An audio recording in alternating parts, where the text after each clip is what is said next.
helpfully pointing out that you can get a jar of Dutchy organic strawberry jam for £2.80 at a well-known supermarket. Now, Dutchy Organic, the proprietor of that, of course, is His Royal Highness, the Prince of Wales, Prince William, the older brother of Prince Harry. And here we see it, American Riviera Orchard Montecito jam. We're getting here, this is getting very serious. And of course, her mates, she's got some interesting friends. Melissa McCarthy, who is an actress in something I've never heard of. But anyway, she says sticking up for good old Meghan, and Meghan's a woman of her own. And she, there we are seeing Miss McCarthy.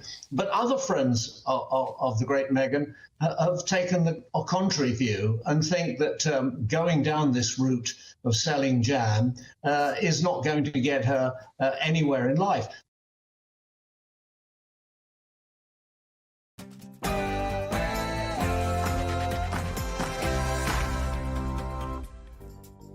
Good morning and welcome to the Camilla Tominey Show. I hope you're having a wonderful bank holiday weekend so far. Extra day off tomorrow, what's not to love? What a week we've witnessed in Westminster and beyond as the Tories digest their worst local election results in over 40 years. I'll be asking the Transport Minister, Mark Harper, can the Tory party win back disillusioned voters before the general election? I'll be asking Labour's National Campaign Coordinator, Pat McFadden, how costly the Gaza vote has been for the Labour Party. Former Northern Ireland Minister Theresa Villiers will be joining me in the studio with the Rwanda plan on the verge of taking off, would you believe? I'll be asking her for her thoughts on the new Irish refugee crisis. And I'll be joined by former Justice Secretary Sir Robert Buckland following this week's horrific attack in Hainault. I'll be asking him if the government is doing enough to crack down on the influx of zombie knives and samurai swords on Britain's streets. And award-winning writer and podcaster Julia Hobsbawm will be here to share her new book, Working Assumptions, which dissects the effect AI will have on our working lives. It's another jam-packed 90 minutes of pure politics which awaits, so do not even think of going anywhere.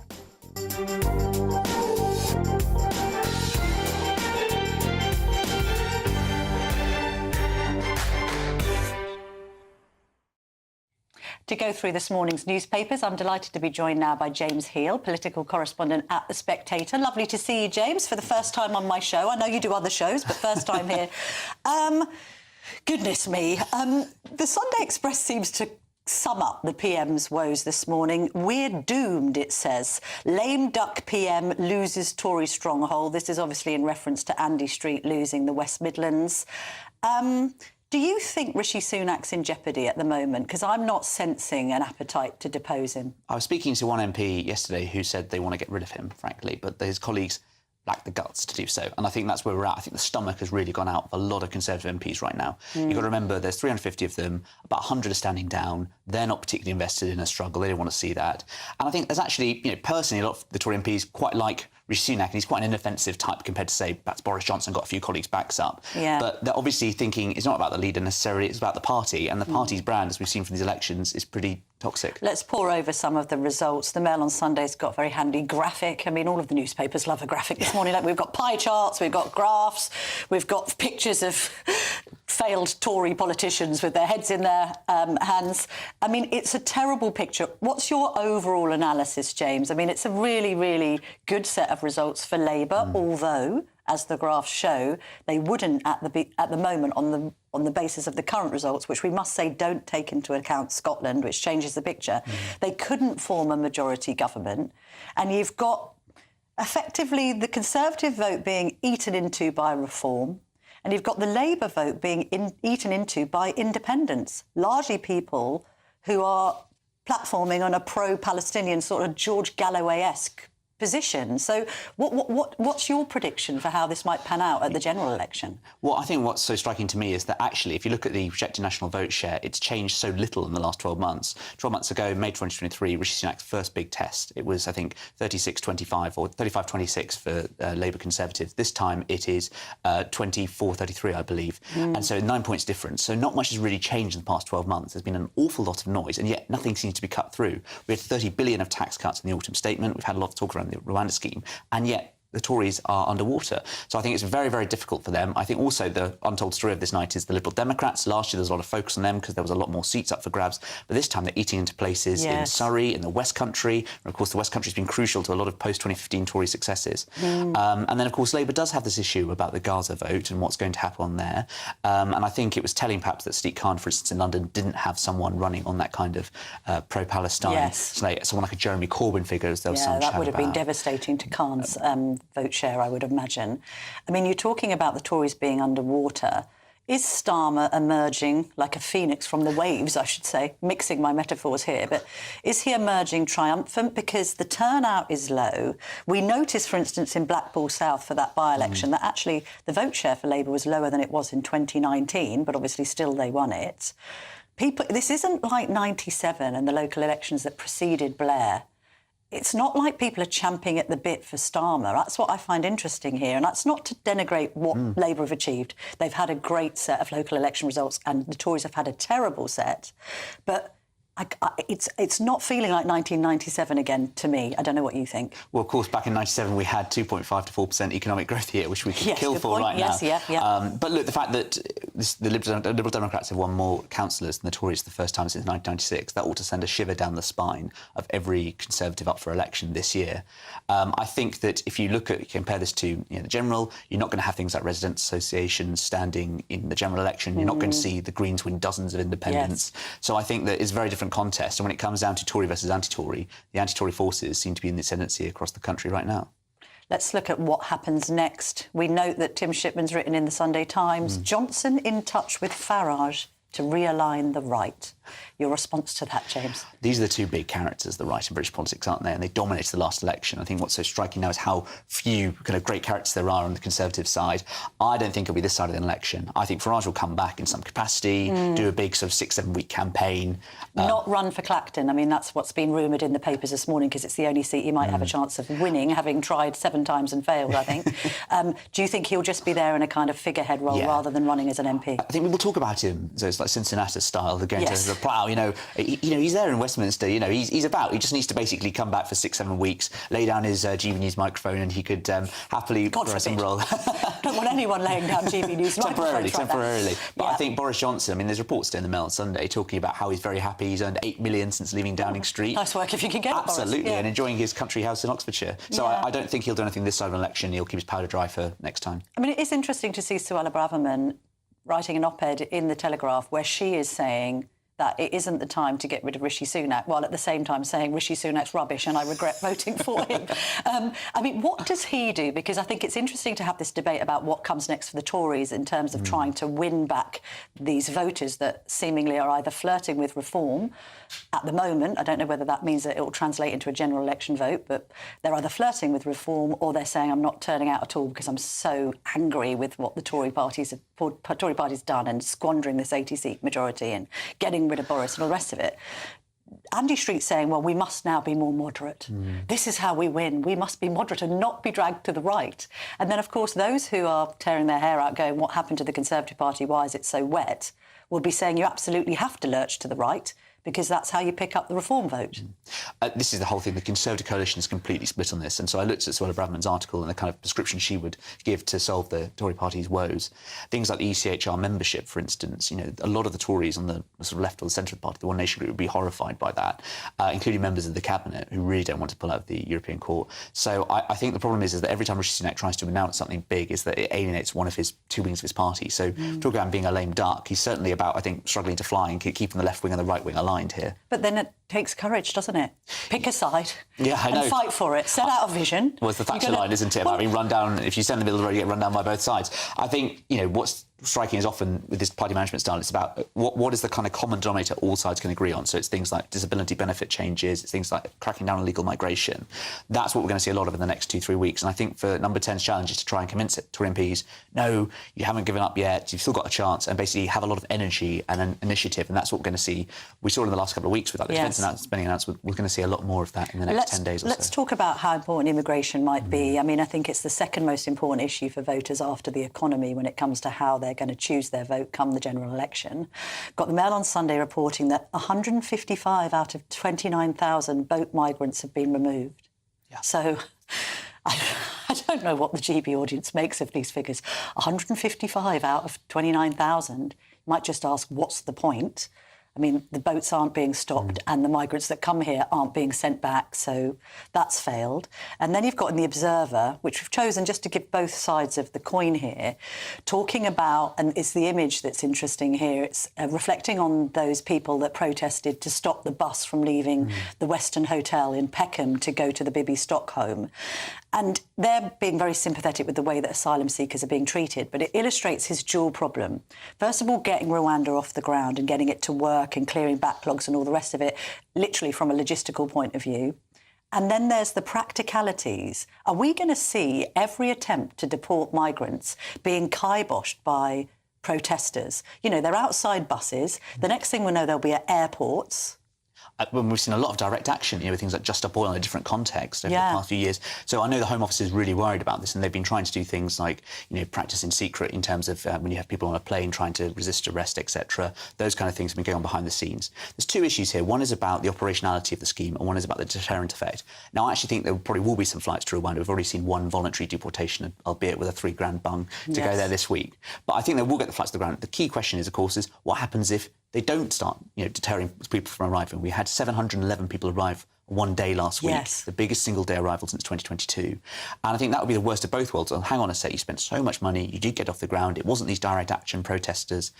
It was actually the fact that people just kept on coming regardless. And I think what we've got to remember at this, Camilla, is, of course, that the people who the Home Office is going to put on the first flights are the most reprehensible, despicable types, the murderers, the sort of people who committed crimes. Easy to identify and deport, What happens when you've got people with a much more difficult, heart-tugging story? And I think a lot of Middle England will read, people, things like, the Observer story and, this kind of talk of people being disappeared, etc., and feel a little bit uncomfortable. It's a very difficult issue. And, of course, all this adds to time, and Rishi Sunak does not have time. He has to go to the country in less than 7 months. And, this kind of stuff took, for instance, Thatcher, in terms of fixing the British economy, about 11 years. This should be done, this kind of takes years to undo the whole system of migration. The EU, for instance, has had 9 years of discussions on migration and asylum. Rishi Sunak hasn't got 9 months, so it's going to be very difficult to solve this side of an election. And let's also quickly talk about the other big story of the week. I mean, obviously it's in the shadows now because of the local election results, but these student sit-ins, seeing student sit-ins now in Bristol and at UCL in a sort of copycat of what's been going on in America, particularly with Columbia University. Earlier in the week, we saw those scenes with the police there in America going in and removing these people. It's different to a protest, isn't it, James? Because this is students now sort of setting up tents. It's an encampment. How does the government react to this, do you think? Well, I think the government will probably want to get less involved in this kind of thing and say, look, this is always students being students. I remember being at university and seeing a similar kind of Occupy movement this was about rent and cost of living, etc. I think that it's going to be key is that making sure that nothing happens in terms of sort of anti-Semitic abuse. And I thought it was interesting the Union of Jewish Students have come out and said, look, we've been sick of this since the 7th of October last year, going on for months now. So I think the key thing is ensuring that if it is a campus issue, it remains on campus and doesn't spoil into kind of anti-Semitic hate crime incidents, for instance. And I think that's the kind of key line the government has to walk. Particularly, of course, Rishi Sunak gave that big speech outside Number 10 about 6 weeks ago, and I think people want to see action on this. And that's something I think actually the whole party will get behind Suella Braverman on in that Telegraph op-ed she talks about. It's interesting as well that this whole Gaza situation may well have quite a acute bearing on what happens in the general election. I think for years to come, and the fact that, as with West Midlands, George Galloway's back candidate got 11% of the vote, came third. That has real ramifications, and a lot of Labour MPs, OK, they'll be celebrating the results today, but they'll be thinking about how do I play this in my constituency, particularly if they've got 1 in 5 voters are Muslim, for instance. Well, I'll be asking Pat McFadden a bit later in the show, is Labour going to change its stance in a cynical attempt to win back some of these Muslim voters? And you've seen that with Starmer saying already we need to win back trust, etc. I wonder how they do that. James Heal, thank you very much indeed for joining us this morning. You can read all of James' work in The Spectator. Now, coming up next, former Secretary of State for Northern Ireland, Theresa Villiers, will be joining me following last week's Rwandan ruling. What does she make of the recent influx of migrants to Ireland? Don't go anywhere. This is GB News, Britain's news channel. Offline and overlooked. That's what Age UK say millions of British pensioners are. Why? Because they cannot or won't access the internet. It's leading to digital exclusion. So the charity's campaigning for public services like banks, utilities and even the NHS to maintain a more human approach. Everything's online. People assume you've got a smartphone with a mobile number and an email, and without that you don't exist in this world anymore. We've got to try and get the government to see that it's so important to make people feel that they belong, because there's a feeling that the older generation just feel that they're forgotten, they're in the way, and we already know that anyway, but it's just another reason for them to feel that they're not wanted. They'll just accept it and they'll say, well, that's it, I can't do it anymore. And that's it, whereas other people would be really kicking and screaming. So we need to be the voice for older people. Despite digital technology playing an increasing role in our lives, around 1 in 5 over 65s in the UK don't use the internet. Thornycroft Centre in Pontefract, West Yorkshire, provides a space for this age group to socialise and get help to go online. I'm not that good with mobiles, so when you mention anything about online, I ain't a clue what you're talking about. The closure of thousands of banks is also detrimental to the older generation. A lot of our members what come, they tend to use cash. They don't like to use bank cards. I think a lot of it's trust or the lack of knowledge. They don't understand how it works. I think they're very vulnerable as well with online. It's really important that they're aware how to use it and how to use it safely. So, in an online era, it's still crucial for many to have an offline option. I'm Michelle Dewberry, and I'm not here to tell you what to think. I'd much rather hear what you have to say. So, send in your opinions to gbviews@gbnews.com. Keep them clean, and you never know, I might read them out. With my panel here on Jubes & Co, we debate, we get stuck into the issues of the day on a show where all views are welcome, especially yours. GB News, the People's Channel, Britain's news channel.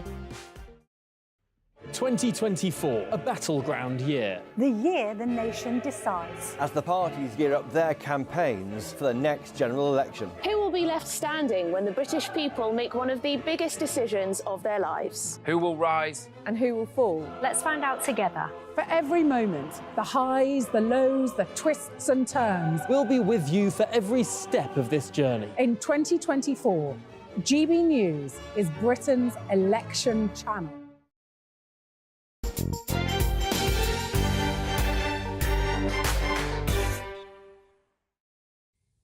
Welcome back to GB News. You're watching the Camilla Tominey Show. I'm delighted to be joined now by former Secretary of State for Northern Ireland and Conservative MP for Chipping Barnet, Theresa Villiers. Lovely to see you this morning, Theresa. Thank you very much for coming in. Really difficult weekend for Tories, particularly MPs in London, as you are. What's your reaction to the local election results? Well, they're a really bleak set of results for the Conservatives. There's no getting around that.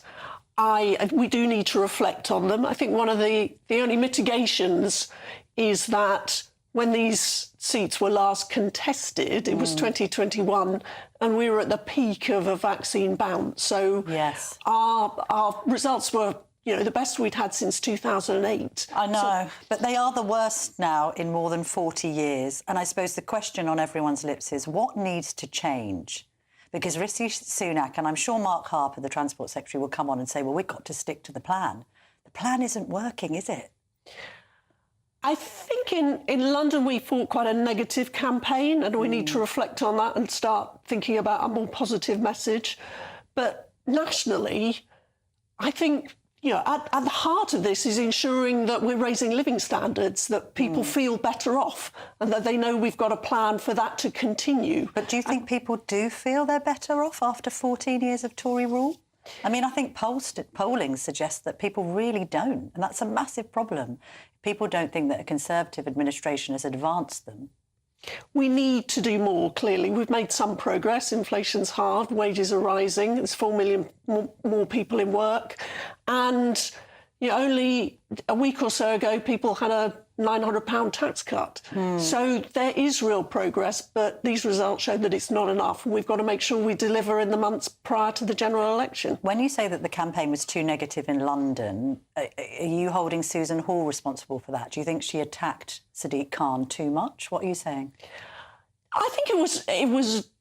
I think they ran a campaign which was understandable in the circumstances, given the grave concern felt about Sadiq Khan's record, but it hasn't worked, and we need to think about how we do things differently next time. I mean, for example, look again at the national picture. We've got a revolutionary, incredibly radical offer on childcare. That's going to make a huge difference to young families, the length and breadth of the country. I know, but isn't it... We're not really talking about that kind of thing I know, enough. because the macro picture of sort of 14 years of Tory failure and this idea that the Conservatives aren't representative of their own voters anymore is overshadowing all of the detail. So you can be talking about little pockets of policy, and we can agree that maybe he did have a good week last week, Rishi Sunak, with Rwanda appearing to be a deterrent, particularly for migrants who have now crossed the Irish Sea to try and get into Ireland. But the macro picture is one of failure, and it's one of a lack of hope. And how do you reverse that? We do have a strong record. We've delivered a huge amount. I mean, for example, reading standards in schools are hugely better than they were when we came to office as a result of Conservative reforms, which were opposed by Labour every step of the way. And I think we do need to address concerns of people who are switching to reform or thinking about doing that. How do you do that, do you think? Well, I think we have to emphasise that, if they vote reform, they will end up with a Labour government. I know, but then that argument isn't that persuasive, because it's almost saying, well, the Conservatives aren't great, but Labour's even worse, therefore don't vote reform. It needs to be a much more positive offer than that. I mean, I appreciate you're in a really difficult position, and I'm not going to go really hard on you because you're not actually on cabinet. You're a Tory MP. You're fighting for your life in Barnet. Your majority is what? 1,212. Yes, that's right. Are you really worried about losing your seat? Well, it was always going to be a tough contest. I'm absolutely up for the fight, and I've got a good track record to stand on. But yes, these results do demonstrate. Camden's gone Labour, hasn't it? Barnet and Camden is Labour. That was that portion of London in the mayoral elections that voted for Khan. I mean, and this is intriguing as well, because obviously I would associate Barnet with being quite a Jewish area. Everything that we've seen with the pro-Palestinian marches, I mean, your constituents can't be particularly happy with Khan at the moment. So what's happened? They're not happy with Khan, but they're not happy with the Tories either. Well, the count doesn't this time round distinguish between different constituencies within one GLA constituency. So there's obviously a huge Labour voting. Part of your constituency has come out in favour of Khan. The results obviously show that the Barnet and Camden GLA constituency backed Sadiq Khan. Yeah, but that's a terrible indictment when you consider that your constituents, some of your constituents, because I know that area, I'm from Hertfordshire, some of your constituents are Jewish and must be really, really worried about how Khan has handled the pro-Palestinian marches and situation. And yet still you can't make headway. I don't think one can categorise or make statements about the whole of the Jewish population in Barnet. But yes, many of my Jewish constituents have expressed grave concern about how the marches have been policed. And along with them, I've sent in several complaints, reported a number of incidents to the police. Clearly, there were a range of factors that determine how people voted in the mayoral election. I mean, the government said they've got confidence in Sir Mark Rowley, the Met Police Chief Commissioner. I'm wondering whether some of the Jews in your constituency have that confidence. Have they spoken to you about it? Some have certainly called on him to go. Yeah. As I say, there isn't a uniform view. One of Mark Rowley's problems is that the law is very restrictive in terms of what protests and demonstrations can be banned. I think there is a good case for changing the law. At the moment, the police can only ban a march if there's a fear of serious public disorder. I think in deciding whether a march is permitted or not, the police should be able to take into account the cumulative impact of successive marches and their impact on community cohesion and potential hate crime. That's interesting. So if you change the law, I mean, is that something that you're lobbying for behind the scenes? How much Conservative support is there for that? Because we keep on having this kind of buck passing going on between the government saying that the police have the powers and the police saying that they don't have the powers. You seem to be siding with the idea that more legislation is needed to clamp down on what's been happening in the capital since October the 7th. I think it is. This is a suggestion that came from Lord Wolney in the House of Lords in the work that he did on these issues for the government, and I would like to see that go forward. We have seen some tightening the laws on protest. For example, people can now be arrested if they refuse to remove face coverings. But we need to go further, because I just don't think I don't think we should carry on as we are with, you know, a community afraid to go into the centre of our capital city on a Saturday for fear of being intimidated or harassed as a result of their faith. I mean, you were a leading Brexiteer during the referendum campaign. What's your reaction to what's been going on between Rishi Sunak and the Irish Taoiseach, Simon Harris, with regard to these migrants now trying to get into the EU via Northern Ireland to Ireland? Well, there is a sort of certain irony here in that the Irish government they almost kind of weaponised the issues around the north-south border, and they were very ideological about it. And now to turn around a few months later and start sort of suggesting the potential for some kind of police checks on the border, which I gather they've now retreated from. But it does, I think, it's early stages, but it does seem to show that the Rwanda scheme, even though it's not yet operational, is starting to impact on migrant behaviour. But when you campaigned with the likes of Boris Johnson and Michael Gove talking about taking back control of our borders, as a Brexiteer, you cannot be happy with the notion of legal migration being at 745,000 last year, let alone illegal migration being out of control. What must the government do to bring these numbers down? And should there be a cap on legal migration, perhaps? The overall levels of migration are too high. They do need to come down. When you've got sort of 600,000 plus net migration, it's just not feasible for the country to accommodate that kind of population increase. Well, it's also a betrayal of those who voted for Brexit, thinking it would bring immigration down, isn't it? Well, it does need to come down, and we're seeing, for example, the number of dependents of students have come down dramatically since the rules were changed, and we're also cracking down in all sorts of ways on workers bringing in dependents, and obviously the Rwanda scheme is hopefully going to be operational within a few weeks. But do you accept that the immigration levels being as high as they are, unprecedented levels of immigration, is a betrayal of people who voted for Brexit to control borders better? It is a betrayal, isn't it? Look, I wouldn't describe it like that, but we do need to get these numbers down. They're not sustainable. But this is one of the high. main reasons why people are defecting to reform. That's why I make this point. This controlling immigration, or the lack of the government's ability to do so, has pushed people into the arms of Richard Tice and Nigel Farage. So it's an absolute urgent priority to bring down legal migration, let alone illegal.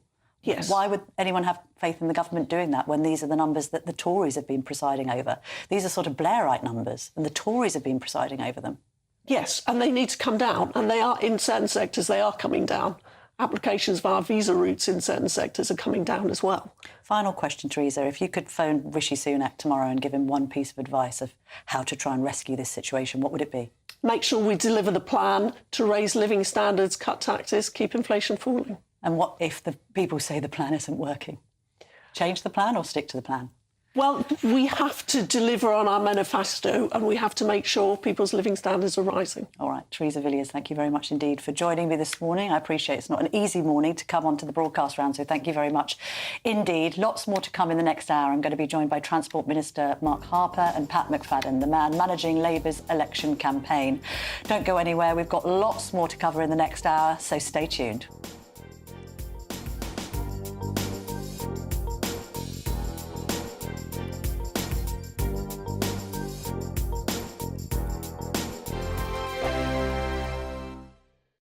It's the biggest cash prize we've given away to date. An incredible £20,000 that you could use however you like.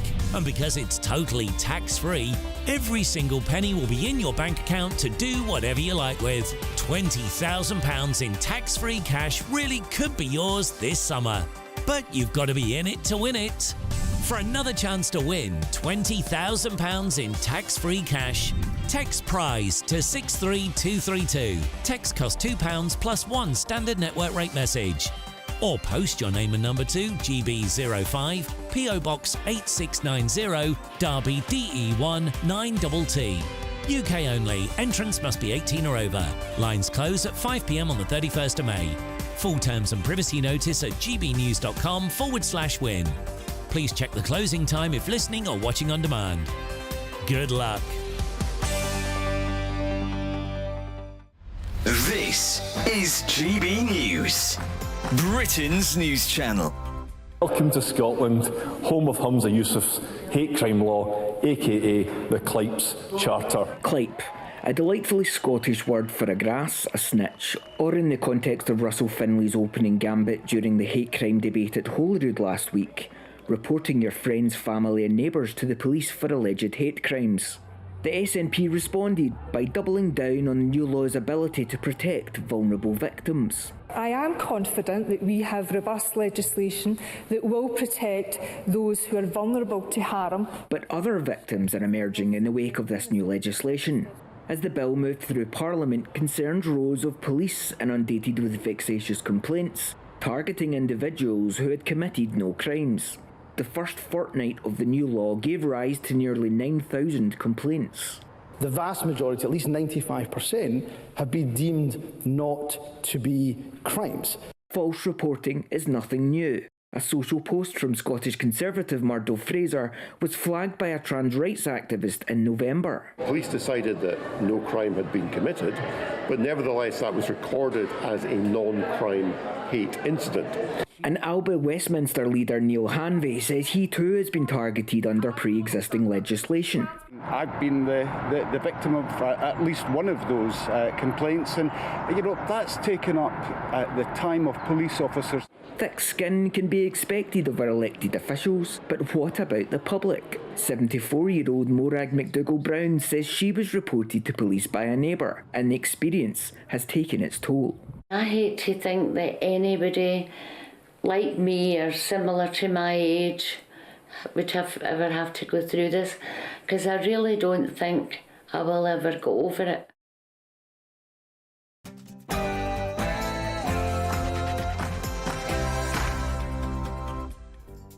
Welcome back to the Camilla Tominey Show. So still so much more to come in the next hour. Don't forget, I've got the two big interviews of the show still to come. I'm going to be joined by Transport Secretary Mark Harper and Pat McFadden, who's the man managing Labour's general election campaign. But first, here's the news headlines with Ray Addison.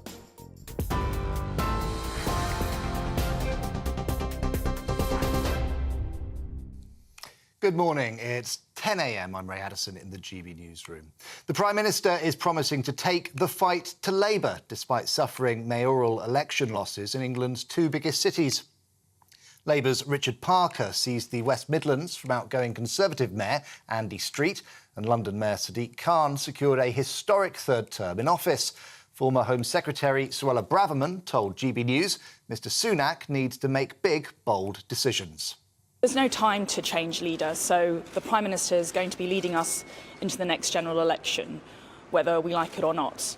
What he needs to do to salvage this dire situation is to accept the enormity of the problem, these terrible results, and quickly and urgently change course. So make sure that there are meaningful tax cuts that people can feel and benefit from. Put a cap on legal migration. Take us out of the European Convention on Human Rights so that we actually stop the boats, and make sure that we reclaim our streets back from the extremists. Labour leader Sir Keir Starmer says it's time for change. The big story of all these elections, including these elections, is a nation that is desperate to turn the page and move on. And this is the message to the Prime Minister and to the government.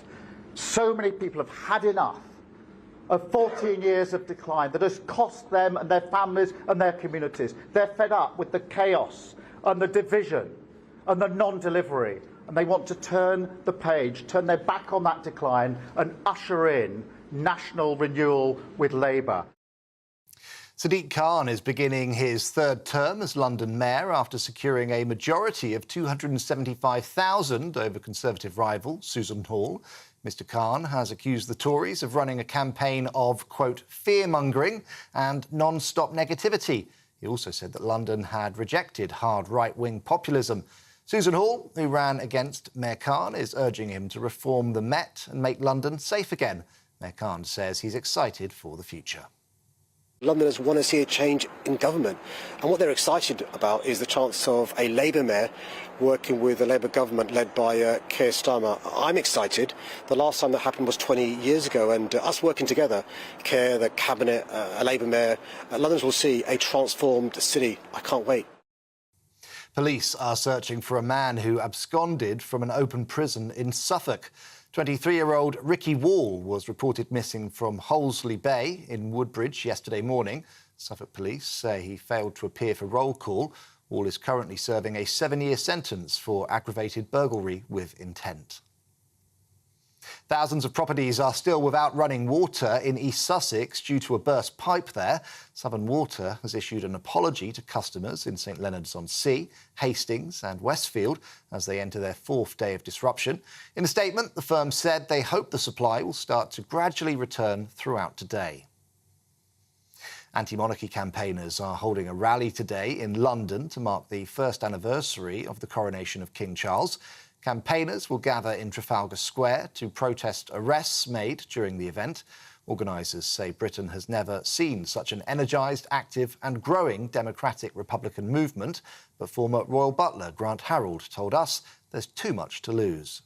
You know, we've only got this one royal family, and if we got rid of them, then that's it. Then what makes us unique? I feel that our royal family does make us quite unique and special. And without going into it, you know, what it costs each of us is it's still very little in the big scheme of things. OK, for the latest stories, sign up to GB News Alerts by scanning the QR code on your screen or go to gbnews.com/alerts.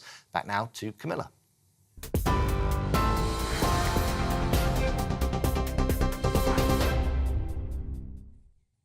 Welcome back to the Camilla Tominey Show. Lovely to have your company this morning. The sun is shining. Do stay tuned because we've got our biggest interviews still to come. I'm going to be speaking to Labour's Pat McFadden in just a moment. I'm also going to be speaking to Mark Harper, the Transport Secretary, to find out what he thinks the solution is to Tory's worst local election results in 40 years. I'm also going to be speaking to an author who's written a book very interestingly about AI and whether it's going to steal the march on jobs. And I'll be speaking to former Justice Secretary Sir Robert Buckland to ask him whether the government should be doing more to ban zombie knives and samurai swords after that horrific attack in Hainault earlier this week. But let's bring Pat McFadden into the conversation now. He's the man who's going to be coordinating Labour's general election campaign. He's the Shadow Chancellor of the Duchy of Lancaster. And he's also the Labour MP for Wolverhampton South East, I should mention. Mr McFadden, you must be cock-a-hoop with these results. Congratulations. Oh, thank you. Yeah, there are tremendous local election results. We've won councils and seats in places that we haven't for some years. It's changed the electoral map. I think it's given us a sense of belief and confidence. It underlines the progress that we've made in recent years. And of course, if I can be allowed to be a bit local, it was all capped by that wonderful result for us in the West Midlands mayoral contest last night and my own constituencies in Wolverhampton South East, so I was particularly pleased to see that one. Well, you must have been relieved about the West Midlands, not least because the Labour-run council in Birmingham has been bankrupted. Yeah, and like a number of local authorities, you know, it's in financial trouble. Local authorities of all different political stripes, I should say. Birmingham is not the only one in the country. And of course, that was a difficult thing for us during the campaign, but we managed to overcome that and just win by the narrowest of margins. But, you know, as they say in politics, a win is a win and one is enough. A win is a win, although the House of Commons projection, if you translate the local election results into a national picture, suggests that the Labour Party will fall short of an overall majority. I mean, I appreciate we haven't factored Scotland into this picture, but at the same time, what does that say about Starmer's leadership? Because I appreciate you've had a very, very good local election result, and you've had good results in your mayoral election. So congratulations on that. Credit where credit's due. However, if we look at the share of vote to the Labour Party in Blackpool South, for instance, it's lower than it was in 2019. We haven't got a picture like before 97, when Tony Blair rose to power, of, you know, an absolutely outstanding night for Starmer. It seems that the electorate is still rather ambivalent about the idea of Prime Minister Starmer. Well, let me make 2 points in response to that, Camilla. First of all, on share of the vote, what we look for is the map, the electoral map of what's happening in the key seats. You mentioned that one in Blackpool, but if I look at other key constituencies that will be decisive in the general election, places like Nuneaton or Milton Keynes or Thurrock or Cannock, we're doing well in these places in a way that we haven't for some years. And you know, you can boost share of the vote just by piling up votes in places where you're already strong, but it doesn't actually win you anything extra because you're already winning there. So the thing that we really look at is the map. But the second point I would make is I'm the first person as the party's election coordinator to say there's more work to do. When it comes to that general election, I don't want to make predictions because not a single vote has been cast in it. And what I would say is that the really good local election results that we've had have given us a sense of belief that we haven't had for many years. But we know we've still got work to do to win the trust of the British people, to stop the chaos that we've seen in recent years and turn the page on the Tory years. And that's what we'll be trying to do between now and whenever the Prime Minister calls the general election. If the Labour Party can't win an overall majority and we're in a hung parliament situation again, then would you consider doing a deal with the Liberal Democrats or the SNP? I appreciate it's a hypothetical, but I'm asking you if you would consider it. I think you know what I'm going to say to that. We're not thinking about deals of that kind with anyone. We are aiming to get a majority government because the country needs stability after the chaos of the Tory years. And you know, we will represent that stability, turning the page on that chaos, and that's the case that we'll take to the public between now and the election. Mr McFadden, I want to speak to you about the sort of Gaza effect on the Labour vote. First of all, can I clarify something? Are you still Vice Chair of the Labour Friends of Israel? Yes, that's correct. Yes, so what's your opinion then? You obviously saw that independent candidate that was very much standing on a pro-Palestinian position in West Midlands eat into Richard Parker's vote there, getting 11%. We've seen this picture mirrored, haven't we, across the UK in these local elections. It's a little bit like these pro-Palestinian candidates are eating into the Labour vote in the same way that Reform are eating into the Tory vote. Ellie Reeves, your colleague, has said Labour will, quotes, rebuild trust with Muslim voters. Does that mean the Labour Party might have to change its stance on Israel having the right to defend herself? Well, I think it's not across the country. I think it's in some pockets. And I did some interviews on Friday where I said this was an issue for us in some pockets of the country. But two things have guided our position all along.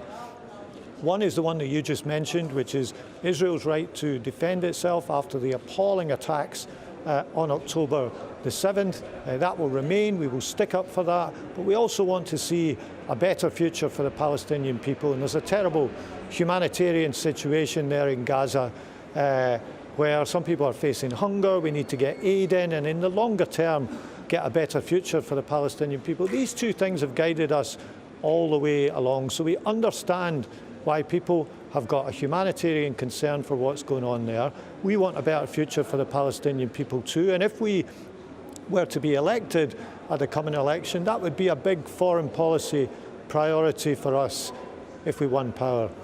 I know, but I'm just trying to drill into what Ellie Reeves, or indeed members of the shadow cabinet, mean by rebuilding trust with Muslim voters. How do you really do that unless you move away from your position of being supportive of Israel and switch to a position more aligned with, say, George Galloway's Workers' Party? No, you don't have to do that. I think what you you know, what you do is you say to people, we understand why you're concerned about innocent people being killed. We all, you know, we share that concern. We want to get proper aid into Palestine. We want the people there to have a better life. It doesn't mean doing what you described and, you know, abandoning things that you've said in the past. We don't have to do that. So how do you build that trust with Muslim voters then, Mr McFadden?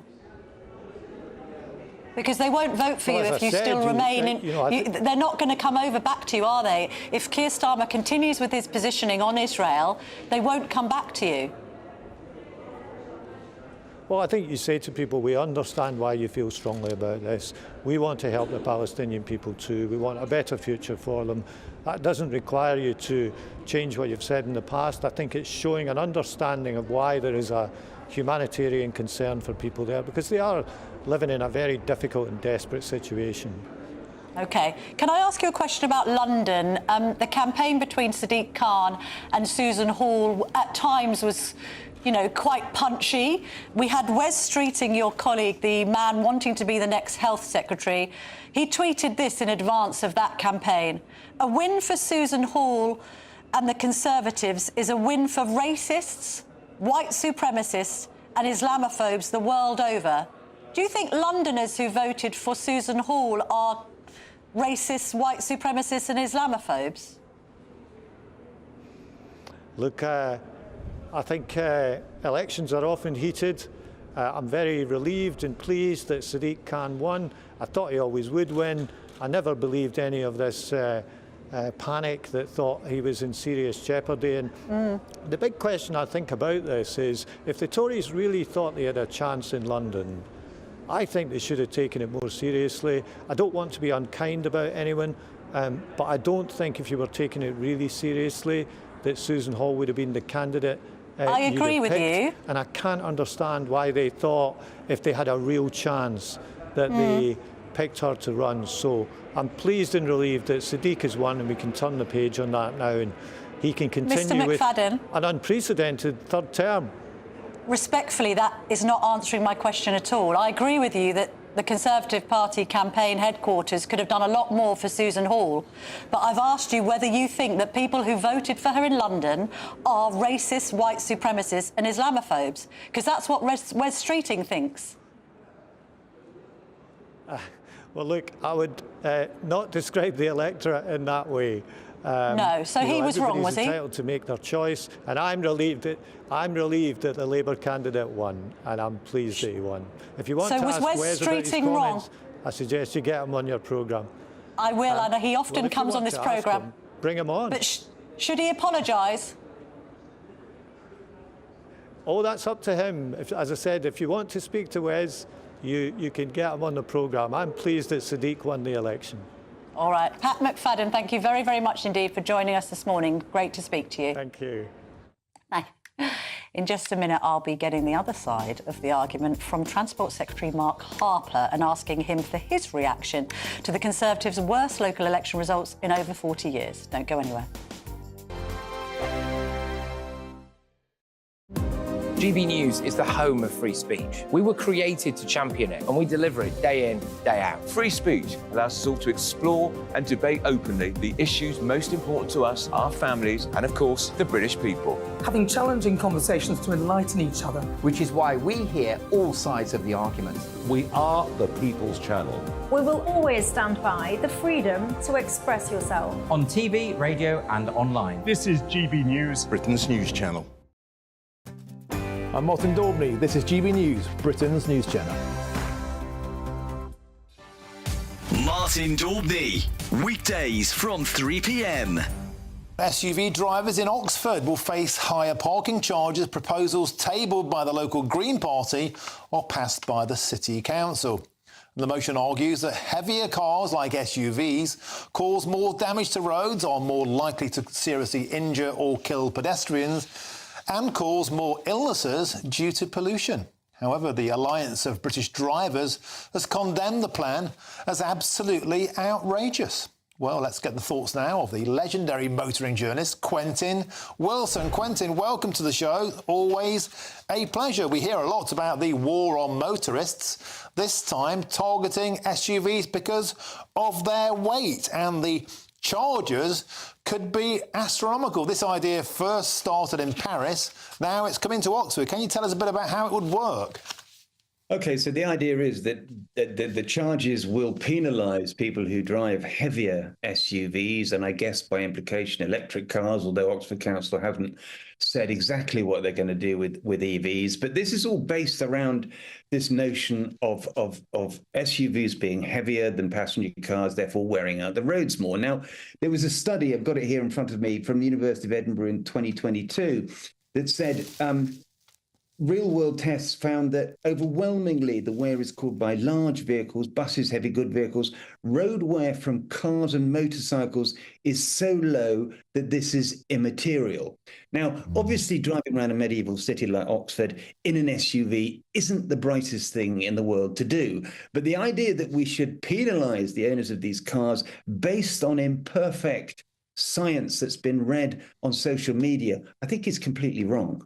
I'm Andrew Doyle. Join me at 7 o'clock every Sunday night for Free Speech Nation, the show where I tackle the week's biggest stories in politics and current affairs with the help of my 2 comedian panellists and a variety of special guests. Free Speech Nation, Sunday nights from 7 on GB News, the People's Channel, Britain's news channel. I'm Tom Harwood. This is GB News, Britain's news channel.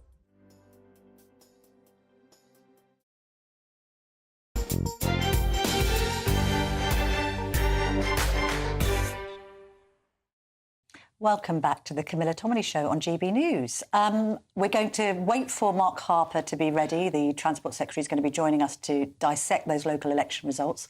While he's doing that, I'm delighted to be joined in the studio by former Justice Secretary Sir Robert Buckland, the Conservative MP for South Swindon. Good morning. Sir Robert. Good morning. Lovely to see you. You look chirpier than Theresa Villiers, because it's not been a great weekend for you guys, has it? Well, I've had elections in Swindon. They were pretty tough for us as well. Some signs of revival, I think. What is happening is that a lot of voters who support us are not coming out to vote. They're on strike. They are sending us a clear message. Labour clearly got their tails up. Their voters are coming out to support their candidates, and you're seeing that differential turnout in local elections. Now, it's very different from a general election. At the moment, the polls look grim. There's a lot of work to be done. And I think what we need to be doing, instead of worrying about other parties, we should be making an alliance with the British people. You know, the Conservative Party has always been strong by being aligned with the British people. So let's talk about issues like housing, like making sure that we can provide homes for not just young people, but people in their late 30s who want to have a stake in our society, and really get us into a place where people feel they have ownership. And they are involved in our national life. The trouble is, home ownership has gone down under the Tories, Sir Robert. This is the problem. People can't afford to get on the housing ladder. And you say you need to have a dialogue with the electorate. Is the electorate actually listening? Is the electorate just putting its fingers in its ears, going, enough already? 14 years of chaos, umpteen prime ministers in and out, got a prime minister with a 5-point plan, which people find patronising and annoying, that doesn't seem to be working. Well, I think, first of all, elections are about the future. We don't get thanked on our record, but we do need to shout more about how far we've come on issues like the triple lock for pensioners, or on growing the economy. We still grew faster than most of the major economies in Europe. It's not great growth. Liz Truss had a point, didn't she? Of course she did, and I was a part of that government, and I think growth is a very important agenda for us. I think the Conservatives going into the election still can resonate if they actually talk about what people want to discuss, and they do want to talk not just about the issues like immigration, which are important, but they want to talk about issues about public services. Why can't our public services work better? We spend a huge amount of money on them. Let's make sure they're more efficient.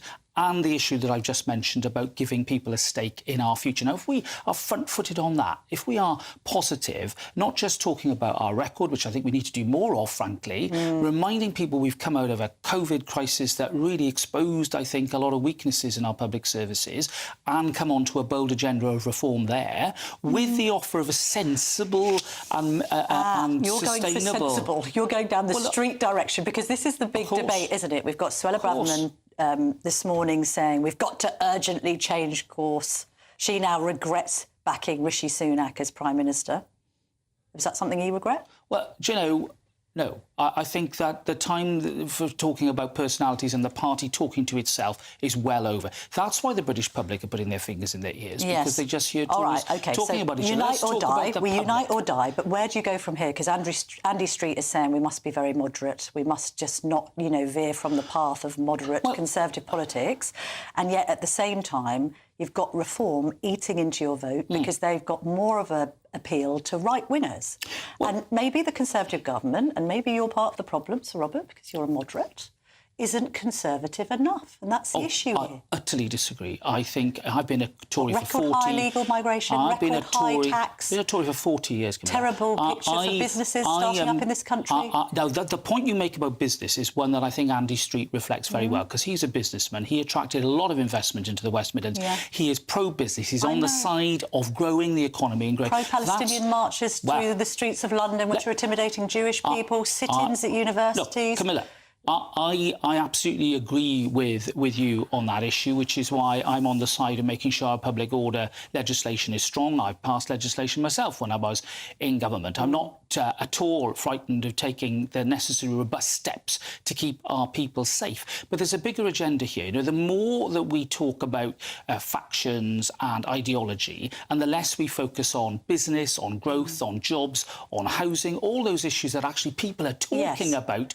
which is what Andy Street reflects, then I think we become an irrelevant rump. The Conservative Party wins elections not by being soft and mushy, but by reflecting the views of the British public, by being in alliance with them. The coalition that we need is with the British people. We've been the party of the nation for generations. I believe we can get back to that, but we need to focus on what people are talking about rather than focusing on ourselves. People are talking about immigration a lot, aren't they? They are, and I've mentioned that myself. I think that now that the legislation is through, I think that we've got to make sure the Rwanda plan works, but it's more than that. Well, it's more than that. I've always said... Well, you haven't liked massive aspects of the Rwanda plan from the very beginning. I was concerned about the law and making sure that the law was less fragile, so we didn't end up with the sort of legal challenges we've had in the past.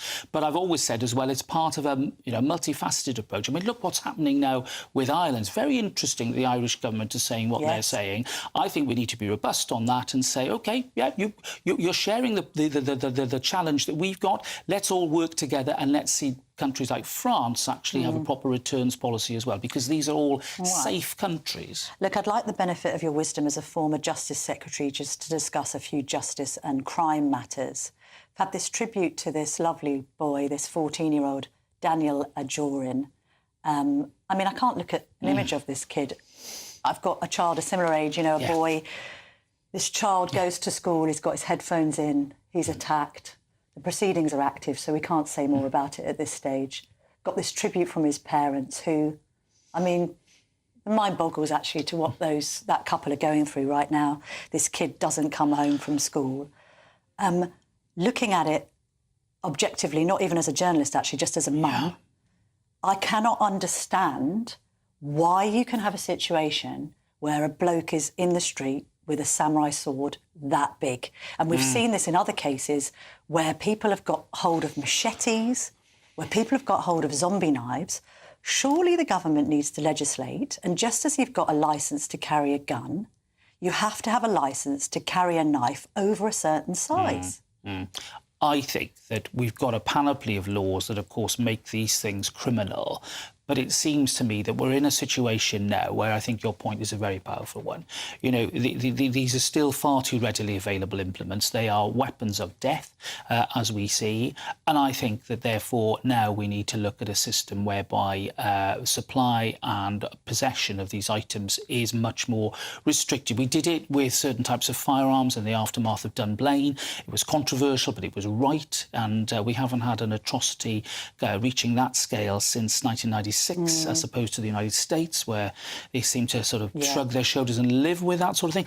As a father, as a dad myself, there's no way I could live with the consequences. But when this is such a no-brainer, why haven't we seen legislation already? Because clearly there's cross-party support for it. Yvette Cooper's, I think, in the Mirror today, the Sunday Mirror, saying, we'd ban these knives outright. Why haven't the Tories done this? Well, to be fair, there's been a lot of work done on the banning and restriction of knives. Yeah. I did work when I was in government to tighten up the minimum terms. Yes. Zombie knives now, there's an announcement only a few months ago about now a total ban on them. It seems that when you do one thing, the makers of these weapons, which is what they are, seem to try and get round the law. Well, I think now we need to future-proof the law, as we did with those so-called legal highs. Remember that? Danger a few years ago. Yeah. Let's do the same thing. Let's future-proof, and let's look at a system whereby actual possession has to be registered so that we know where these items are. Nobody should be carrying a samurai sword, for God's sake, in a public place. It's an appalling prospect. You mentioned the American picture there, obviously, where they have the right to bear arms. We saw police officers running towards danger. The bravery that some of those officers showed was extraordinary. Yes. Obviously, there's a conversation about whether the police in this country should be armed. What's your thoughts? Look, I've always thought that it's important in our country to not walk into that or default position. I think we've got very good armed police response units that do an incredible job, and I've seen them myself from my experience as a criminal lawyer. But I think generally arming the police is still something I would resist. I think what tends to happen is where you get an armed police force, you then get this arms race, and you start to see an even greater increase in the use of firearms amongst criminal gangs. I mean, one of the reasons why knives are used, Camilla, is that firearms are not that easy to obtain. But a truncheon, I mean, a truncheon seems pretty 1980s. And, you know, a truncheon against a flick knife in the 1980s is something. Don't more police, I think Andy Marsh of the Police Federation has said, can we please just give tasers to the officers that want them? More tasers? I agree with that.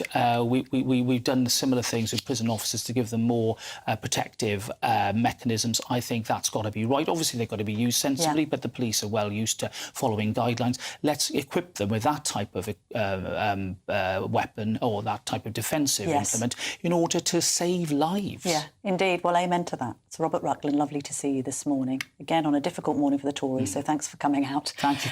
In just a minute, I'm going to be speaking to the Transport Secretary, Mark Harper, and asking him for his reaction to the Conservatives' worst election results in 40 years.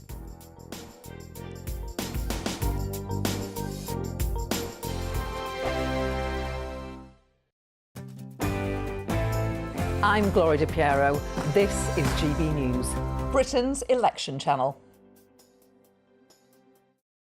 Sunday nights on GB News. From 6, Neil Oliver. At 7, it's Free Speech Nation with Andrew Doyle. At 9, Mark Dolan. And at 11, get set for the week ahead with headliners. Tomorrow's papers tonight. GB News, the People's Channel, Britain's news channel.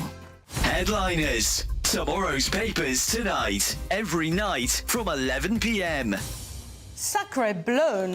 French police used knives to sink asylum seekers' boats in Dunkirk before an army of migrants then go on to overpower tear gas cops and ride on another dinghy to the UK. So this is very dramatic. So the French authorities have been accused in the past of being too soft on migrants. They haven't done enough to stop the boats.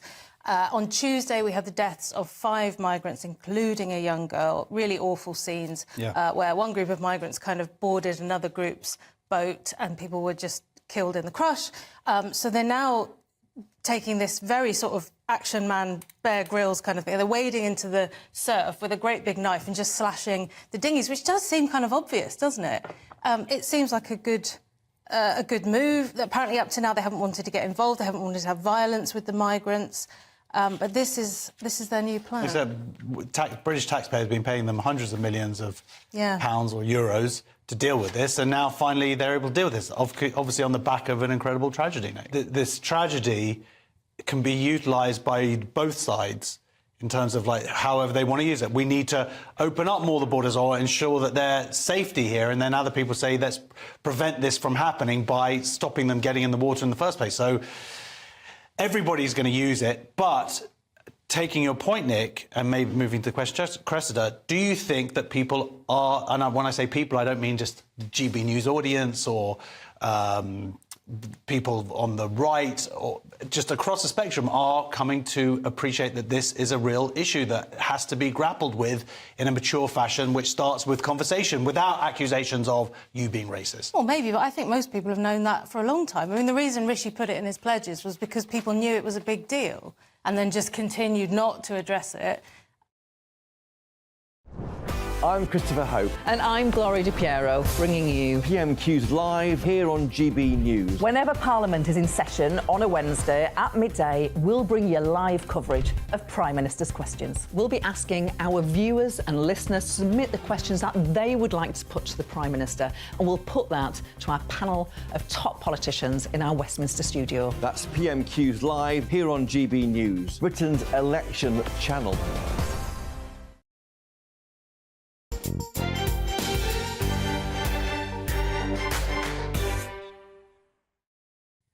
Welcome back to the Camilla Tominey Show on GB News. Now, Mark Harper, the Transport Secretary, has been very, very patiently waiting for this interview. He's also the Conservative MP for the Forest of Dean. Mr Harper, I tell you what, you've drawn the short straw. Why aren't we seeing Richard Holden, the party chairman, out this morning? Why are you having to do his dirty work? Doesn't the party chairman need to consider his position, having presided over the worst local election results in over 40 years? Well, I'm sorry you're disappointed you've got me, Camilla, even though I've been waiting here patiently, as you said. No, look, Richard Holden was up and down the country with all of our candidates from one end of the country to the other. He was incredibly active. And our people in the field also had incredible support from our hard-working team at CCHQ as well. So, no, I don't agree with you about that. I think all Conservatives now need to get behind the Prime Minister, as the Chairman said in his article this morning, and take that message to the country. We see from the analysis that experts have done that the results show that the position is closer than the polls are suggesting. So everything is to fight for the next election, and we're absolutely up for that fight. Just pulling your leg, by the way. It's always delightful to see you on a Sunday morning. I just think that Richard Holden should consider his position. I tell you why, because Oliver Dowden resigned when he presided over much better local election results from this. And it's not just criticism, by the way, of how the local elections have been managed. Let's look at the picture in London. I mean, I've had quite a few people contact me to say how shambolic Conservative Party headquarters' management of Susan Hall's campaign was. You've got Tory MP Paul Scully saying yesterday that the Tories had run a, quote, incredibly underwhelming campaign. This is not good enough. Well, look, in London, I think Susan should be very pleased with the campaign she ran. It was much closer than both the polls had suggested and lots of commentators thought. She was focusing on the issues that mattered on the doorstep, on transport, on focusing on crime, which is a really important issue in London. But obviously, with the national polling situation, as it were, it was a very difficult race. But she was chosen by London Conservatives. I think she ran a very good campaign. I worked very closely with her on a number of issues, and I think she was focused on the issues that mattered. But with the national situation, the polling as it was difficult, but it was a much tighter result than many people had thought at the beginning of the campaign. So all credit to her. I know, but because it was much tighter, that makes the kind of lack of enthusiasm behind your candidate all the worse. If you'd actually put some rocket fuel up Susan Hall, she might have won. And yet we find out yesterday, I can't quite believe this, but the PM himself didn't actually vote for her in the London mayoral election. Why? Well, look, I was, just on your point about the campaign, look, I was out with Susan on a number of occasions. Transport was one of the really important issues in London. I felt as a cabinet minister, I went out and supported her. I was out on the doorsteps with her. I was out campaigning on the issues that mattered. So I put a huge amount of support into that campaign, and she worked incredibly well. So look, we did our best. It was a tough result. It's worth just saying, the last time these seats were fought, 4 years ago, we had the vaccine bounce. Those were the best set of election results since 2008. That was a high watermark. These were always going to be difficult results for an incumbent government, but it's always disappointing to lose hard-working Conservatives across the country. I'm not going to pretend that it wasn't disappointing, but the important thing now is we focus on the general election campaign. As I said, the national vote share, the things that the analysts do show that it's closer than the polls, which means it's all to play for, and we've got to now set out the choice for the country and continue to focusing on delivering on the country's priorities. All right, but the PM not voting for Susan Hall in the London mayoral race, I mean, I'm just quoting from the government's own website here that you are allowed to vote if you've got 2 different addresses in 2 different council areas. You're allowed to vote in both areas in local council elections, police and crime commissioner election and mayoral elections. So is the Prime Minister ill-informed, or could he just not be bothered to support Susan Hall? Well, look, the Prime Minister voted for his candidate at his home in North Yorkshire by post, and he was out supporting Susan on the campaign trail and absolutely got behind her. But he didn't vote for her. We didn't manage to get her over the line in London. He voted in North Yorkshire for his he could have voted in at London. his home address in North Yorkshire. He could have also voted in London. He voted at his local address in North Yorkshire. And he was absolutely backing Susan. He was out on the campaign trail with her and made it very clear she had his full support. Transport Secretary, sorry, let's just nail this down.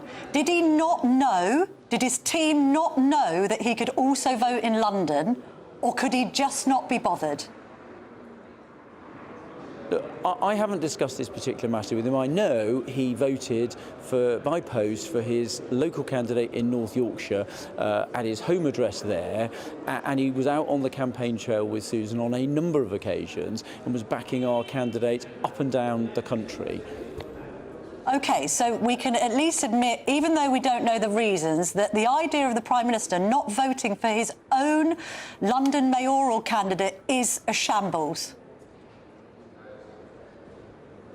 No, he had voted at his home address in North Yorkshire for the local candidate there, and he was out on the campaign trail with Susan, with our mayoral candidate and with council candidates up and down the country, as you would expect. He's out every week with our hard-working MPs and our hard-working candidates up and down the country, setting out what we're delivering and what we're focused on delivering, and also setting out the choice that will be in front of the country at the general election. That's what he's focused on doing every day of the week. That's great, but he and Number 10 have made a mistake. They could have voted for Susan Hall and they didn't. I just want you to accept that they've made a really big error there. Well, look, I've set out the position. I haven't hidden from it. And I made the point that you were trying to say he wasn't supporting Susan, or he was out campaigning for her through the elections, and made it very clear she had his full support, as he did for our candidate up and down the country. He was crisscrossing the United Kingdom, campaigning for candidates in every part of the country, as you would expect him to do as leader of the party. I can't pin it down. He's crisscrossing the country, but he's not crisscrossing a box on his London mayoral candidates list, which is bizarre. You are saying, I'm sure, that he needs to stick to the plan. There's other Conservative colleagues like Suella Braverman saying that he needs to change course urgently. You must accept that you need to do something very, very differently if you're going to win back people who are now thinking about voting for reform, not just in locals, but in the general election.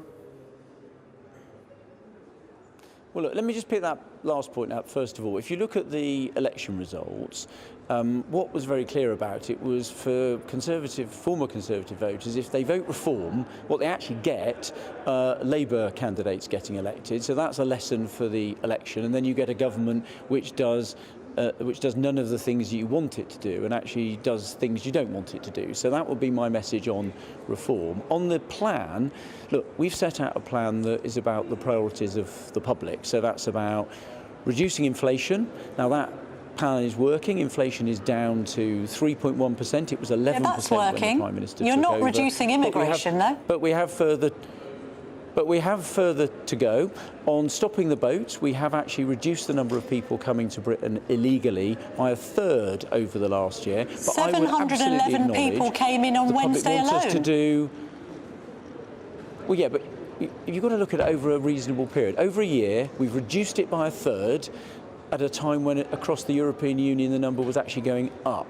Now, I completely accept there is more to do. We fought really hard to get the Rwanda legislation on the statute book, opposed every step of the way by the Labour Party.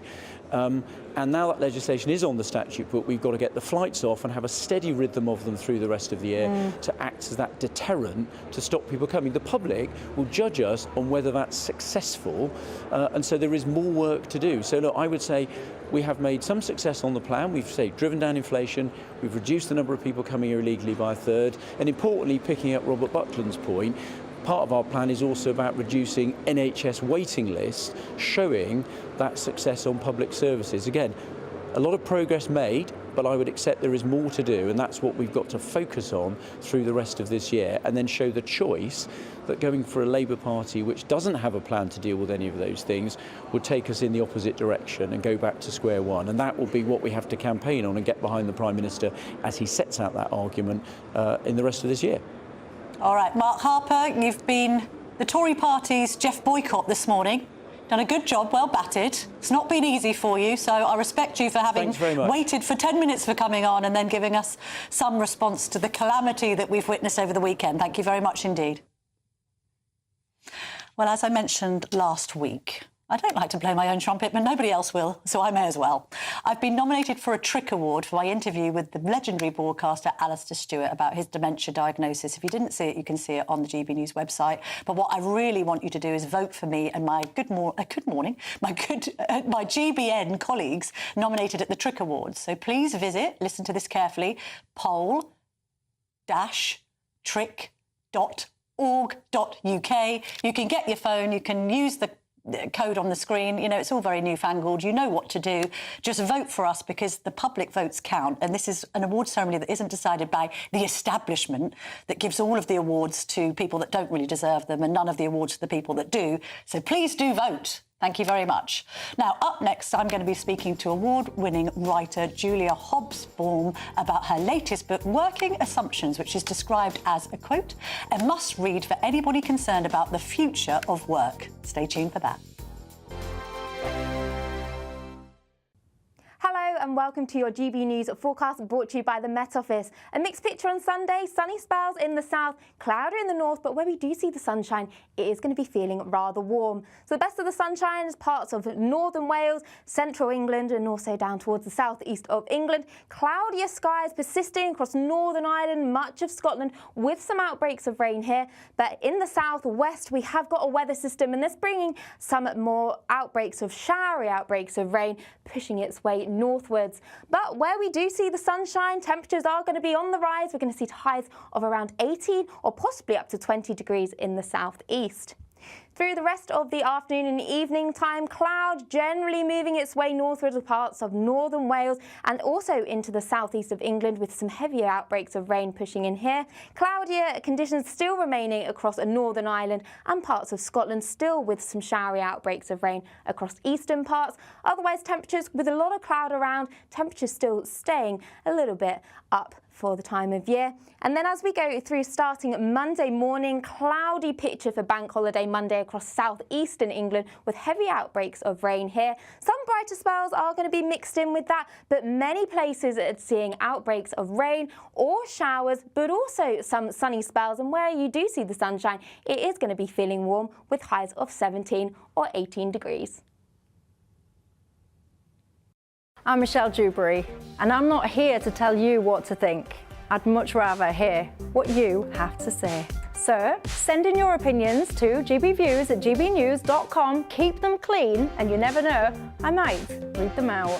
With my panel here on Jubes & Co, we debate, we get stuck into the issues of the day on a show where all views are welcome, especially yours. GB News, the People's Channel, Britain's news channel.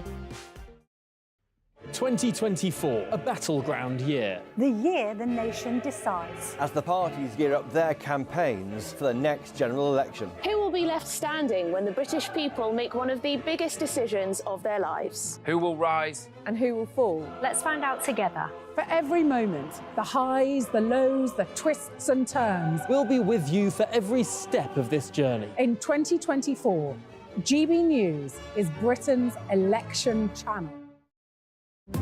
GB News is the home of free speech. We were created to champion it, and we deliver it day in, day out. Free speech allows us all to explore and debate openly the issues most important to us, our families, and of course, the British people. Having challenging conversations to enlighten each other. Which is why we hear all sides of the argument. We are the People's Channel. We will always stand by the freedom to express yourself. On TV, radio and online. This is GB News, Britain's news channel.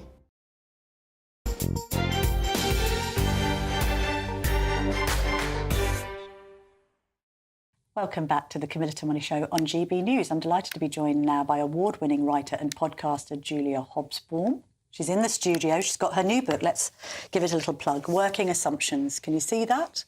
Those listening on the radio. It's a tome which has been described as a must-read for anybody concerned about the future of work by Carl Fry of Oxford University.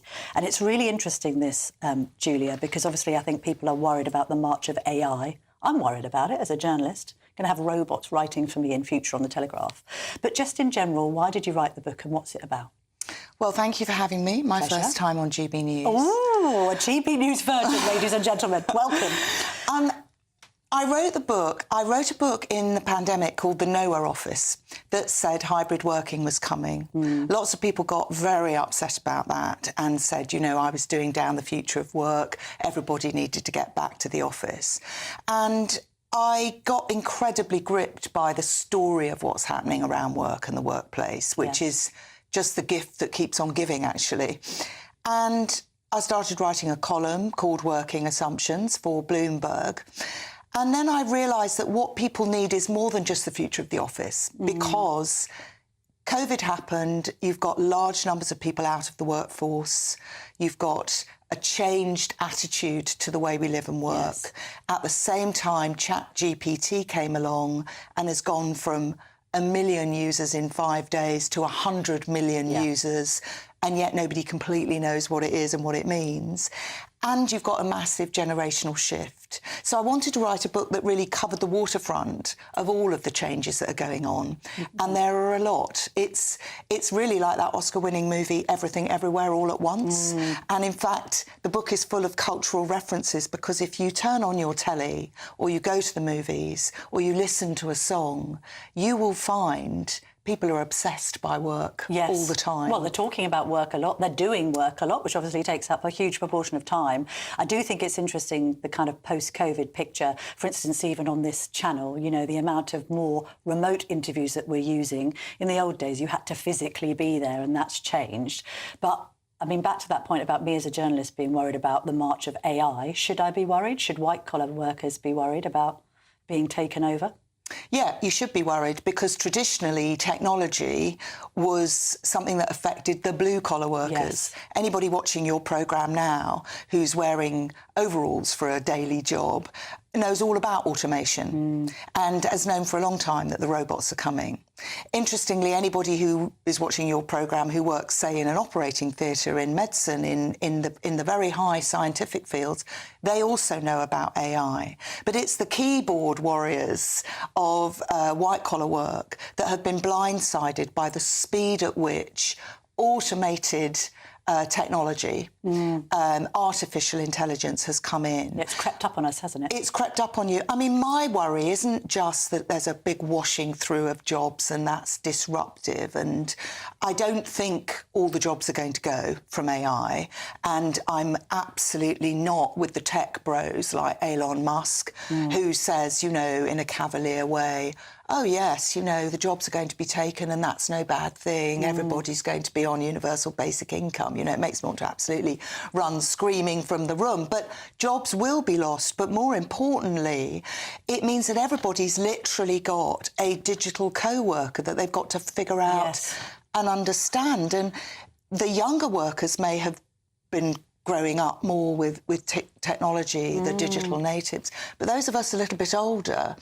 it's another thing to learn. It's another skill set. And it's a problem. It is complicated. It's interesting you mentioned sort of generational divides in work, because I was interested in what you write about in the book about this separation in thinking between, say, millennials and Gen Zs, and then boomers and older people in the workplace. I mean, we've seen this play out a lot in culture wars. I was only having a discussion with somebody about this actually yesterday, and like younger people coming into an industry and wanting to dispense with some of the traditional ways of doing things because they associate it with imperialism and colonialism. I mean, this is in the field of dance, funny enough, but the point is here, I mean, there's a big conflict, isn't there, between younger and older generations and what they believe and how they approach work. Yeah, I think that the generational shifts are as serious for the workplace and for policy around work as generative AI.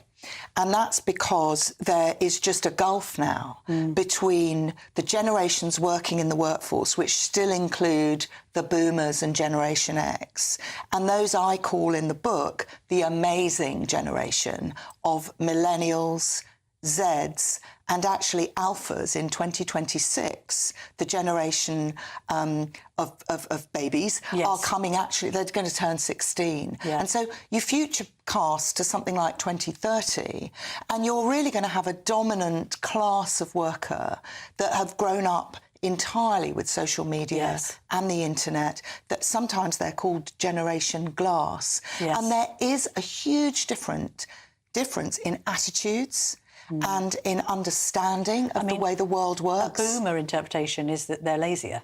Is that fair, Julia? I don't think they're lazy, although I took enormous pleasure in quoting Jodie Foster's interview in the book in which she mocked Gen Z and you know, even millennials who are not that much older than Gen Z. You know, if I do a lot of corporate advisory work, and millennial managers are pulling their hair out at how they manage Gen Zs, for instance. But aren't they, like, very focused on work-life balance, and I'd like a 4-day week and I want to work exactly how I want? I think it's really important that we don't frame this in the way that work was framed immediately post-pandemic, with even people like your illustrious colleague, Mr Rees-Mogg, kind of going, get back to the office, you know, lazy gits kind of thing.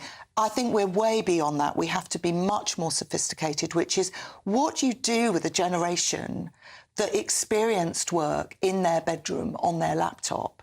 Telling them to now come into the office, which is expensive, using social skills they may not have developed, is a different deal to those of us for whom going into the office and hanging out in a team feels great. So we have to understand how things have changed. Well, also, I just think in terms of sort of elbow grease, there's a perception that people perhaps, I don't know, born before 2000 have a different work ethic to those born after. Is that unfair? Oh, it's totally unfair. I mean, I'm a multiple parent of all those generations. I'm even a grandmother, actually, of a baby alpha. Julia, no. Yes, hashtag young granny. But the point is, no, but they don't want to work in the same way. I mean, I think what we're seeing the end of, and I think arguably this is actually a positive thing, is the end of the era that says those who go to university, get a degree at a posh or Ivy League university, or, God forbid, an MBA, they get to rule the world, they get a job for life,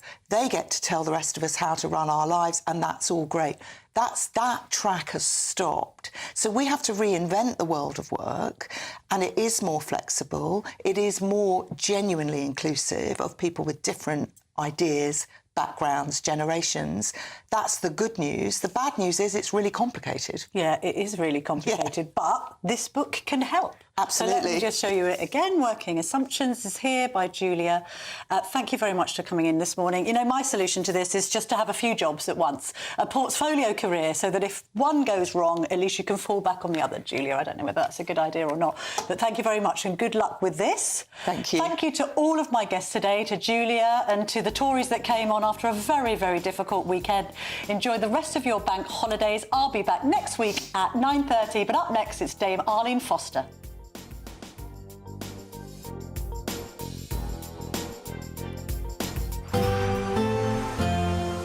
A brighter outlook with Box Solar, sponsors of weather on GB News. Hello and welcome to your GB News forecast, brought to you by the Met Office. A mixed picture on Sunday, sunny spells in the south, cloudy in the north, but where we do see the sunshine, it is going to be feeling rather warm. So the best of the sunshine is parts of northern Wales, central England, and also down towards the southeast of England. Cloudier skies persisting across Northern Ireland, much of Scotland, with some outbreaks of rain here. But in the southwest, we have got a weather system, and this bringing some more outbreaks of showery outbreaks of rain, pushing its way northwards. But where we do see the sunshine, temperatures are going to be on the rise. We're going to see highs of around 18 or possibly up to 20 degrees in the southeast. Through the rest of the afternoon and evening time, cloud generally moving its way northwards of parts of northern Wales and also into the southeast of England, with some heavier outbreaks of rain pushing in here. Cloudier conditions still remaining across Northern Ireland and parts of Scotland, still with some showery outbreaks of rain across eastern parts. Otherwise, temperatures with a lot of cloud around, temperatures still staying a little bit up for the time of year. And then as we go through, starting Monday morning, cloudy picture for Bank Holiday Monday across southeastern England with heavy outbreaks of rain here. Some brighter spells are going to be mixed in with that, but many places are seeing outbreaks of rain or showers, but also some sunny spells. And where you do see the sunshine, it is going to be feeling warm with highs of 17 or 18 degrees. Looks like things are heating up. Boxed boilers, sponsors of weather on GB News.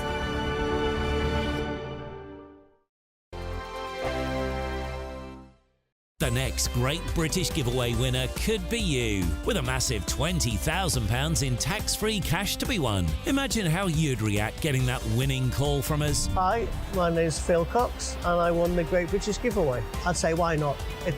What is it? The price of a text and £2 to enter. And if I can win it, anybody can win it. And they're going to get even more money this time round, so why wouldn't you go in the draw?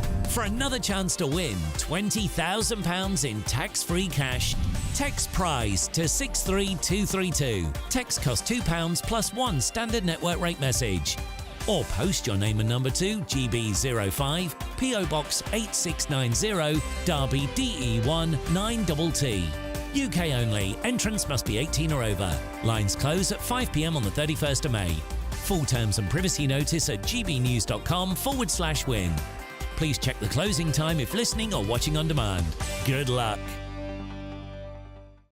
We're GB News, and we come from a proud tradition of British journalism. That's why I'm so excited to be here. It's something so new. The first news channel to be launched in Britain in over 30 years. Launched to represent the views of the British people. To go where other broadcasters refuse to go. How did you find out about the story in the first place? Launched with one aim. To be the fearless champion of Britain. It's an absolutely fantastic atmosphere here. This is GB News.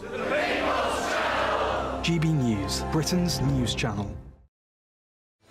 I'm Patrick Christie's. Every weeknight from 9, I bring you 2 hours of unmissable, explosive debate and headline-grabbing interviews. What impact has that had? We got death threats and the bomb threat and so on. Our job is to do what's in the best interest of our country. You made my argument for me. My guests and I tackle the issues that really matter, with a sharp take on every story. I'm hearing it up and down the country. That was a beginning, not an end. Patrick Christie's tonight from 9 p.m. only on GB News, Britain's news channel.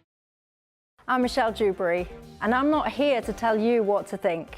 I'd much rather hear what you have to say. So, send in your opinions to gbviews@gbnews.com. Keep them clean, and you never know, I might read them out. With my panel here on Jubes & Co, we debate, we get stuck into the issues of the day on a show where all views are welcome, especially yours. GB News, the People's Channel, Britain's news channel.